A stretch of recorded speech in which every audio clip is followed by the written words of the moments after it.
Morning बच्चों। अभी अभी अभी मैंने आपको खा कर कुछ पाएगा नहीं न खाकर में बताया था कि किस तरह से विषय वासनाओं में डूब करके मोक्ष की प्राप्ति नहीं हो सकती।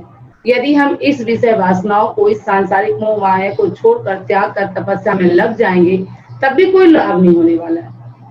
भोग का पूरी तरह से त्याग करने पर हमें अहंकार आ जाता है, और यदि इसे छोड़ देते हैं तो भी हमें ज्ञान की प्राप्ति नहीं होती है। ठीक है। और इस प्रकार से कवित्री कहती है कि हमें क्या होना चाहिए, संभावी होना चाहिए। ये पूरे वाले ऊपर वाले स्टैंजा में हमने आपको बताया। और अब देखो कवित्री क्या कह रही है। दूसरे स्टैंजा में कवित्री कह रही है कि आई सीधी राह से गई न सीधी राह, सुषुम्न सेतु पर खड़ी थी, बीत गया बिना। वाह, क्या अच्छी बात कह रही है कवित्री। कवित्री कहती है कि ईश्वर की प्राप्ति आई सीधी राह से गई न सीधी राह। कवित्री कहती है कि जैसे प्रेम करने में, जब व्यक्ति प्रेम करता है तो वह क्या जानता है कि हम किसी से प्रेम कर रहे हैं, प्रेम तो हो जाता है, प्रेम तो लोग करने लगते हैं। आपको पता चला कि आप अपनी माँ को कब से प्रेम कर रहे हैं, आप अपने परिवार से कब से प्रेम कर रहे हैं, आप अपने मित्र से कब से प्रेम कर रहे हैं। तो प्रेम तो जीवन का अभिन्न अंग है। सबसे अधिक बात आपने जो कभी महसूस नहीं किया होगा, हम सब कभी महसूस नहीं करते, वह है हम अपने स्वयं से प्रेम करते हैं। मनुष्य स्वयं से प्रेम करता है। स्वयं से प्रेम करने वाला मनुष्य ही इस धरती पर सर्वश्रेष्ठ व्यक्ति बनता है। जो मनुष्य स्वयं से प्रेम नहीं करता, स्वयं की सुंदरता, स्वयं को सजाता नहीं है, जो कभी अच्छे वस्त्र नहीं पहनता, अच्छा वक्तव्य नहीं दे सकता, वह मनुष्य क्या जीवन जिएगा। तो हमें तो सबसे पहले किससे प्रेम करने की जरूरत है, हमें स्वयं से प्रेम करने की जरूरत है। और जब हम अपने को पहचान लेते हैं, हमारा आंतरिक और बाह्य हृदय, हमारा आंतरिक और बाह्य हृदय जब हमें पहचान लेता है, हम स्वयं को एनालिसिस कर लेते हैं, तभी जाकर हम एक श्रेष्ठ नागरिक बनते हैं, तभी जाकर हम श्रेष्ठ मनुष्य बनते हैं। कवित्री कहती है ईश्वर प्राप्ति में किए जाने वाला प्रयास, जैसे मीरा ईश्वर के लिए प्राप्ति करती हैं, बोले राजमहल की रानी थी, राजमाता थी, ईश्वर के लिए वो प्राप्ति करती हैं, ना जाने कितने कड़े पहरे रहते हैं। सामाजिक दबाव रहता है, राज परिवार का दबाव रहता है, माता पिता का दबाव रहता आदि। हर दबावों के प्रयास से भी वह क्या करती हैं, अपने ईश्वर को प्राप्त कर लेती हैं।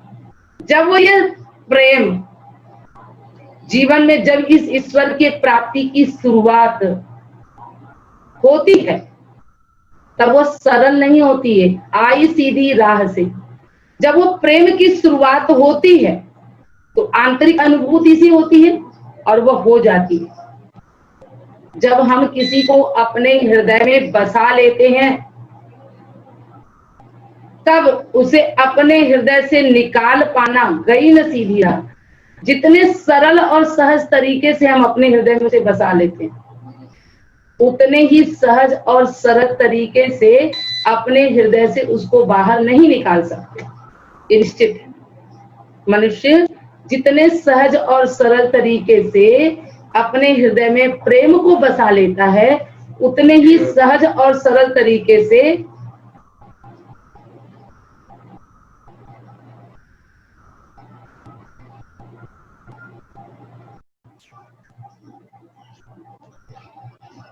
जब मनुष्य अपने प्रेम को सहज और सरल तरीके से स्वीकार कर लेता है, उसे अपने हृदय में बसा लेता है, तब उसके बाद वह उसे बाहर नहीं निकाल पाता। उसे यह समझ में नहीं आता है कि इसे प्राप्त करने के लिए मैं कौन सा मार्ग अपना रहा हूं, वह मार्ग सही है या गलत। मार्ग सही हो या गलत हो, मार्ग सही हो या गलत हो, इसका ज्ञान मनुष्य को नहीं रहता, क्योंकि वह तो अपने ईश्वर की प्राप्ति के लिए, अपने प्रेम की प्राप्ति के लिए प्रयास करता है, और उन प्रयासों पर कड़ा पहरा रहता है। जितना कड़ा पहरा प्रयासों पर रहता है प्रेम प्राप्ति में, उतना ही मजबूत होता है वह निर्णय।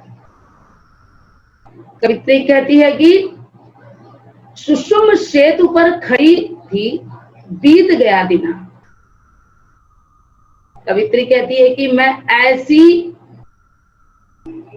मार्ग में हूं जहां पर एक इस तरह से इसमें कह सकते हैं इसको कि आंतरिक मैंने हमारी जो नाभि होती है उसको मध्यमा कहते हैं, उसको मध्यमा कहते हैं। मस्तिष्क मध्यम भाग, जागृति का मध्यम। तो कवित्री कहती है कि इस राह में, प्रभु के प्राप्ति के मार्ग में जो भी बाधाएं आ रही थी, मैं राह भटक गई थी, आडंबरों में बहक गई थी, उसे अपनाए जाने वाले जो ईश्वर प्राप्ति में जो हमने नए नए तरीके अपनाए, जैसे कुंडलिनी, जैसे सुषुम्न सेतु पर खड़ी थी, आत्म कुंडलिनियों का जागरण करना, जप करना, निरंतर उनका रटना रसीद हो जाना, तल्लीन हो जाना, यह सुषुम्न सेतु की बात है, नाड़ी की बात है। ये आध्यात्म की थोड़ी सी बात इसमें बोली गई है। तो कवित्री कहती, परंतु ये सब के बाद भी परमात्मा का मिलन नहीं होता। इतना सब कुछ रगड़ लेने के बाद हम आंतरिक रगड़न करते हैं, देखते हो ना, लोग रगड़ रगड़ के शंकर जी को नहलाते हैं, उनमें चावल चढ़ाते हैं, अक्षत चढ़ाते, कोई घी चढ़ाता, कोई तेल चढ़ाता, कोई नारियल फोड़ता। मंदिर में देखो कितनी भीड़ लगी रहती है, लोगों को कितने अपने प्रभु से मिलने की उत्कंठा है, तभी तो राम राम कह के चिल्लाते हैं। राम राज्य की स्थापना होने जा रही है, मंदिर में राम लला विराजने जा रहे हैं, पूरा विश्व खुश है, पूरा भारतवर्ष के हिंदू खुश हैं। ऐसी मेला में, ऐसे परिवेश में हम अंदर हमारे अंदर दीपावली की महसूस अभिव्यक्ति हो रही है। लेकिन क्या ये सब कर लेने से, आंतरिक कुंडलिनियों को जागृत भी कर लेने से, क्या परमात्मा का मिलन संभव हो पाया? बीत गया दिना। इतना सब कुछ करने के बाद, व्रत किया, उपवास किया, मिलन के लिए तड़पा, भगत की कीर्तन किया, भजन किया, गंगा नहलाया, गंगा नहाए आदि करने के बाद भी क्या परमात्मा का मिलन संभव हो पाया? कवित्री कहती है नहीं हो पाया। और हमारा जो जीवन है वो आधा बीत गया, वो आधा बीत गया। इसीलिए वो दुखी हो रही है, वह कह रही है कि बीत गया दिना, पश्चाताप कर रही है, अफसोस कर रही है। जेब टटोली कौड़ी न पाई। वह अपने अर्ध जीवन के बीतने के बाद जब वो अपने बटुए में हाथ डालकर टटोलती है तो प्राप्त क्या करती है? नथिंग, कुछ भी नहीं। उसे बड़ा अफसोस होता है कि मैंने इतना सारा चीज जुटाया, ईश्वर प्राप्ति के लिए इतने सारे प्रयास किए, वृंदावन गई, मथुरा गए, ना जाने कहां कहां भटके, कितने जागरण किए, लेकिन ये प्रभु तो मिले ही नहीं। अब देखो, कवित्री सबसे पहले पद में कही थी कि हे प्रभु, मेरी जो भक्ति है वह कच्चे धागे की है। कवित्री यहां भी कह रही है कि जेब टटोली कौड़ी न पाई, माझी को दूं क्या उतराई। हे प्रभु, मेरा तो जीवन यहाँ सब कुछ मोह माया में बीत गया, आपके भजन कीर्तन में बीत गया, जप तप में बीत गया।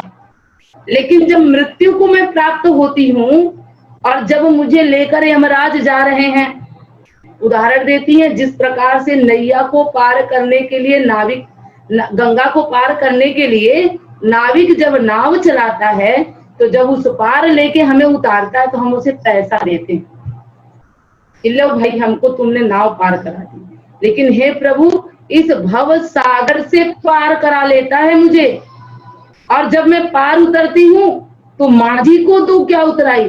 माझी जो मुझे इस नैया से पार कराता है भव सागर से, उसको देने के लिए मेरे पास कुछ भी नहीं है। आया खाली हाथ है, जाएगा खाली हाथ। कहते ना इस संसार में मनुष्य जो है खाली हाथ ही आया है और खाली हाथ ही चला जाता है।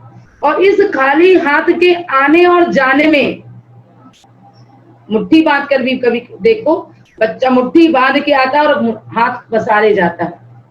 बच्चों को भी कभी देखना ऐसी दबक के वो मुट्ठियां कस के बांधे रहते हैं, मतलब बहुत सारा कर्म लेके आता है। और जब मनुष्य की मृत्यु होती है तो ऐसे हाथ होते हैं।